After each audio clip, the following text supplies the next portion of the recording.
Ke. Assalamualaikum warahmatullahi wabarakatuh. Shalom, Om Swastiastu, Namo Buddhaya, Salam Kebajikan. Perkenalkan, nama saya Maria Tulkitia. Saya mahasiswa D3 Kesekretariatan dengan akhiran NIM 3020. Di sini saya akan mempresentasikan tentang pengaruh internet terhadap perkembangan remaja. Teman-teman pasti tahu kan ya, internet. Gen Z mana sih yang nggak tahu tentang internet? Oke, selanjutnya yaitu internet bagi remaja. Gen Z atau biasa yang kita sebut dengan remaja, kita sudah mencakup di bidang remaja. Pastinya kita sudah memiliki HP, bahkan anak yang bisa dibilang anak-anak saja sudah memiliki internet, HP, maupun media sosial. Teman-teman pasti tahu lah internet itu apa. Internet biasa digunakan di pengguna data, media sosial, WhatsApp, seperti Instagram, ataupun X, atau biasa dulu dipanggil dengan Twitter. Selanjutnya yaitu kegunaan internet. Kegunaan internet itu ada 4. Yang pertama adalah internet sebagai media. Yang kedua yaitu media pertukaran data. Yang ketiga yaitu media untuk mencari informasi dan data. Yang keempat yaitu fungsi komunitas. Yang pertama internet sebagai media. Internet yang sebagai media itu apa aja? Biasanya dibuat untuk mencari informasi ataupun postingan-postingan yang berbau informasi seperti di Instagram, ataupun teman-teman pasti cari informasi apa aja, lowongan kerja, berita apa, berita buruk, berita baik pasti di internet kan, apalagi di Instagram. Itu anak remaja sekarang pasti menggunakan Instagram untuk mencari media seperti itu. Yang kedua yaitu media pertukaran data. Apa yang dimaksud dengan media pertukaran data itu biasanya kita selalu bisa memposting untuk dilihat untuk semua orang. Seperti saya habis berliburan di Bali kemarin, saya memposting foto saya di Bali. Berarti saya menginformasikan saya bahwa setelah atau sedang di Bali, seperti itu. Untuk yang ketiga yaitu media untuk mencari informasi dan data. Gimana sama seperti pengertian pertama atau kedua, pasti kita harus memanfaatkan internet ini dengan sebaik-baik mungkin untuk mencari informasi dan data. Gimana informasi yang kita butuhkan di internet itu sangat berguna banget, karena informasi yang di internet itu mencakupnya cakupan luas dari internasional maupun nasional seperti itu. Yang ketiga yaitu fungsi komunitas. Seperti fungsi komunitas, kita sedang berkuliah di Universitas Jember, pasti kita memiliki komunitas di Universitas Jember, contohnya mata perkuliahan atau organisasi. Nah, itu biasanya komunitas tersebut di internet itu kita bisa mencari data atau memberi informasi maupun menerima informasi. Oke, kayak gitu ya. Selanjutnya yaitu apakah pengaruh negatif atau positif dalam kehidupan remaja? Pastinya pengaruh negatif sama positif di kehidupan remaja itu sangat ya, dan tergantung penggunanya. Contoh, kalau saya sedang berkuliah di Universitas Jember ini ya, apa sih pengaruh dari media sosial itu? Pasti pengaruhnya ya di positif, karena saya menggunakan internet tersebut untuk belajar dan mencari informasi tentang sumber buku maupun majalah maupun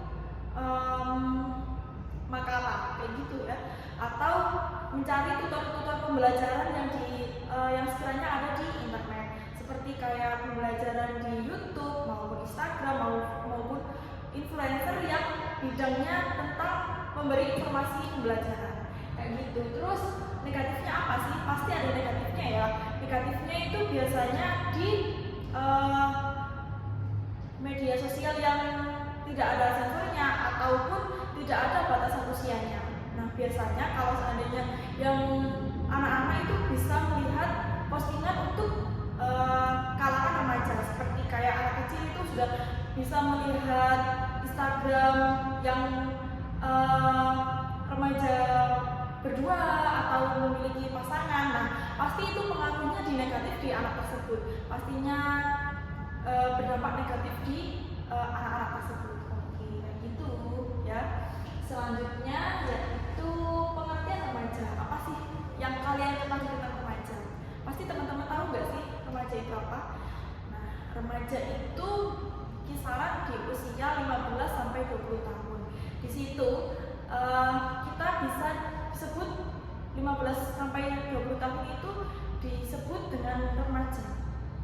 Karena di usia-usia tersebut itu usia-usia yang sangat labil, di mana seseorang yang berumur tersebut itu ingin mempunyai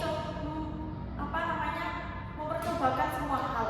Contohnya ya, kepingin keluar ke sana, pengen naik motor sendiri ke sana, kepingin mencoba hal yang itu, hal yang ini, seperti pengen mantai sendiri, pengen naik kereta sendiri, semuanya pasti ingin dicoba. Padahal usianya yang belum cukup umur untuk mencoba hal yang itu untuk sendiri, traveling sendiri kayak gitu. Padahal itu bahaya banget ya kalau seandainya kita traveling sendiri dengan umur tersebut, karena kita tidak tahu di luar sana itu ada apa saja dan pengaruhnya gimana aja gitu. Oke, selanjutnya yaitu pengertian perkembangan. Teman-teman pasti tahu sih perkembangan itu apa. Perkembangan itu hal yang dimulai dari kecil sampai besar, dimana perkembangan itu biasanya seperti usia ya, usia yang sangat dini, terus nanti berkembang menjadi sangat besar, terus kayak dulu ya, internet itu sangat jarang lah dipakai sama orang dulu. Biasanya kalau orang dulu itu, orang yang memakai internet itu seperti terlihat orang yang kaya gitu. Kalau sekarang kan semuanya sama ya, semuanya sudah memiliki internet, sudah memiliki HP gitu. Terus pasti perkembangan sekarang semakin pesat dan semakin canggih. Apalagi sekarang kalau memasak, contohnya ya memasak itu kita tidak usah capek-capek, tinggal nunggu ada listrik. Terus menanam air, memasak air itu tinggal nunggu aja, kita ada yang listrik, ada yang pakai kompor kayak gitu. Sekarang kan semua pasti canggih, sangat-sangat canggih kan ya.